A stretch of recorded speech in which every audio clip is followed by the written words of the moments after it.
দক্ষিণ ভারতে যখন ছিলাম তখন আমি ওখানে ইডলি ধোসা বানানোটা খুব ভালোভাবেই শিখে গেছিলাম। নমস্কার সকলকে, আমার চ্যানেলের একটি নতুন ভিডিওতে আপনাদের স্বাগত জানাই। আজ আমি বানাবো স্টাফিং ইডলি আর মশলাদার ধোসা। এটা আপনারা অতি সহজেই বাড়িতে খুব সুন্দরভাবে খুব অল্প উপকরণ দিয়ে বানিয়ে ফেলতে পারেন। এর আগেই আমি আপনাদের ধোসার ইডলি কিভাবে বাড়িতে বানাবেন তার ভিডিও শেয়ার করেছি। আজকে একটু অন্যরকমভাবে ভিডিওটা শেয়ার করলাম। মশলাদার আলু ধোসা দেখুন কতটা সফট আর ক্রাঞ্চি হয়েছে। আপনারা বাড়িতে অবশ্যই এই রেসিপিটা একবার ট্রাই করে দেখবেন, আশা করি আপনাদের ভালো লাগবে। তো প্রথমে আলু স্টাফিংটা বানিয়ে নেব। সেই জন্য প্রথমে কড়াইয়ের মধ্যে সর্ষের তেল দিয়ে দিলাম, তার মধ্যে সর্ষের আর শুকনো লঙ্কার ফোড়ন দিয়ে দেব। একটু সর্ষে আর শুকনো লঙ্কাটা ভাজা ভাজা হবে যখন, তখন এর মধ্যে দিয়ে দেব কাঁচা লঙ্কা আর অনেকগুলো কারি পাতা। কারি পাতাটা বেশি করে দিতে হবে, তবে কারি পাতার ফ্লেভারটা খুব সুন্দর আসবে।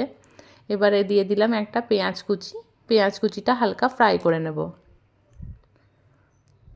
এই আলু স্টাফিংটা এত সুন্দর লাগে না খেতে, কি বলবো, সাউথের ফ্লেভারের। তো আপনারা বাড়িতে একবার অবশ্যই এই রেসিপিটা ট্রাই করে দেখবেন। এবার এর মধ্যে দিয়ে দিলাম কাঁচা কলাই, মানে বিউলির ডাল আর চানার ডাল। সব কিছু ভালো করে ফ্রাই করে নেব। এবার এর মধ্যে দিয়ে দিলাম লবণ, স্বাদ অনুসারে লবণ দিয়েছি, আর দেব হলুদ গুঁড়ো, লঙ্কা গুঁড়ো আর সাম্বার মশলা। সাম্বার মশলাটা অবশ্যই ব্যবহার করবেন, তাছাড়া কিন্তু সাউথের মতো ফ্লেভারটা কিন্তু আসবে না এর মধ্যে। আর একটু বেশি করেই দিয়েছি, আমি 2 চামচ মতো ব্যবহার করেছি। সব মশলা একটু বেশি হয়ে গেছে, তো সেই জন্য একটু জল দিয়ে দিলাম, যাতে মশলাটা খুব সুন্দরভাবে কষানো হয়। এখানে যে জলটা একটু শুকিয়ে আসবে, এর মধ্যে সেদ্ধ করে রাখা আলুগুলো দিয়ে দেব। দিয়ে সব কিছু মশলার মধ্যে ভালো করে মিশিয়ে নেব। আমি আগে লবণ দিয়ে দিয়েছিলাম, তো এখন আর লবণটা ব্যবহার করব না। আপনাদের যদি এই সময় একবার টেস্ট করে দেখে নেবেন, যদি লবণটা কম মনে হয় তাহলে দিয়ে দিতে পারেন। এই যে আলু স্টাফিংটা আমার একদম রেডি হয়ে গেছে। আমি আগের থেকেই এই ধোসা ইডলি বানানো ব্যাটারটা বানিয়ে রেখেছিলাম। আপনারা যদি না জানেন কিভাবে এই ধোসার ব্যাটারটা বানানো যায়, আমার আগে একটা ভিডিও আছে, সেটা আপনারা দেখে নিতে পারেন যে কীভাবে এই ধোসার ব্যাটারটা বানানো যায়। তারপর তাওয়ার মধ্যে অল্প দিয়ে এরকমভাবে গোল করে চারিদিকে ছড়িয়ে নিতে হবে। খুব সুন্দরভাবে এরকমভাবে তৈরি হয়ে যায়। দেখে যতটাই ধোসা বানানো কঠিন মনে হয়, একদমই কঠিন না। তারপর আলুর যে মিক্সচারটা বানিয়ে রেখেছিলাম সেটা দিয়ে দেব, দিয়ে চারিদিকে তেল দিয়ে দেব। এরকমভাবে একদম আলগা হয়ে চলে আসবে। যেহেতু এটা ননস্টিকের, সেই জন্য খুব সুন্দরভাবে তৈরি হয়ে যাবে, একদম চিপকাবে না। আমি এই যে আর একটা বানিয়ে আপনাদেরকে দেখাচ্ছি। হাতে করে হালকা করে প্রেস করে এরকমভাবে গোল গোল করে ঘুরিয়ে নিতে হবে। দেখুন খুব সুন্দর ধোসা তৈরি হয়ে যাবে, আর একদম ক্রাঞ্চি ধোসা তৈরি হবে। আর যেহেতু আমরা আলু স্টাফিংটা দিচ্ছি, এত সুন্দর খেতে হবে না এটা, যে আপনাদের কি বলবো। আপনারা একবার অবশ্যই বাড়িতে একবার ট্রাই করে দেখবেন, তাছাড়া কিন্তু বুঝতে পারবেন না।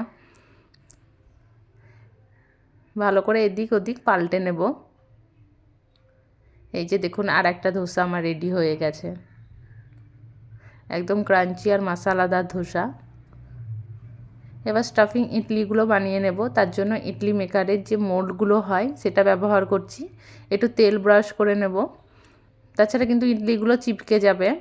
এবার হাফ হাফ করে ইডলি ব্যাটার দেব, তার উপরে যে আলু স্টাফিংটা বানিয়ে রেখেছিলাম সেটা দিয়ে দেব, দিয়ে তার উপরে আবার ইডলি ব্যাটারটা দিয়ে ঢেকে দেব।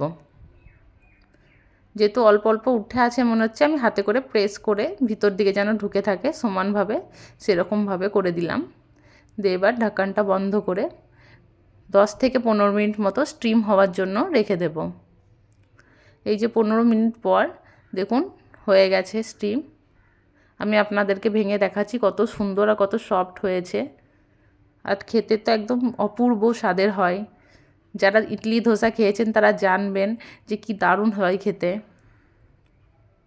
আপনারা বাড়িতে অবশ্যই একবার এই রেসিপিটা ট্রাই করবেন। ধোসা ইডলি দুটোই দারুণ খেতে হয়। ধোসাটা গরম গরম খাবেন, আর ইডলিটা একটু ঠান্ডা হলেও অসুবিধা হয় না, কিন্তু ধোসাটা অবশ্যই গরম গরমই ট্রাই করবেন। আর এই যে বাদামে গ্রিন চাটনি, থ্যাংক ইউ।